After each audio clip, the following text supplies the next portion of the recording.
une nouvelle étape en matière de sécurité biométrique puisque les falsifications sont quasiment impossibles. Louis Troyon, Fleur Ducet. Petit, mobile et peu coûteux. Voici les trois aspects sur lesquels les plus grands chercheurs en biométrie ont planché.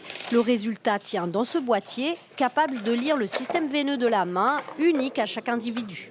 Au-dessus du doigt, il y a les LED infrarouges. L'infrarouge va être capté par les vaisseaux sanguins, donc on arrive à voir ici assez clairement les veines de notre doigt.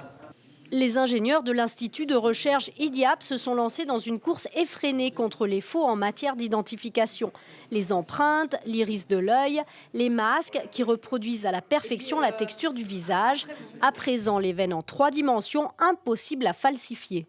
La veine étant à l'intérieur du corps, elle ne laisse pas de traces, donc elle est plus difficile à voler et à reproduire que d'autres biométries. Ce prototype est conçu pour être commercialisé et opérationnel rapidement auprès des hôpitaux, des gouvernements et bien sûr des banques. L'idée est de produire cet appareil en plusieurs centaines ou milliers d'appareils. Ça dépendra beaucoup aussi du marché, comment il se développe. Le marché de la sécurité est conséquent, il ne fait que de s'augmenter.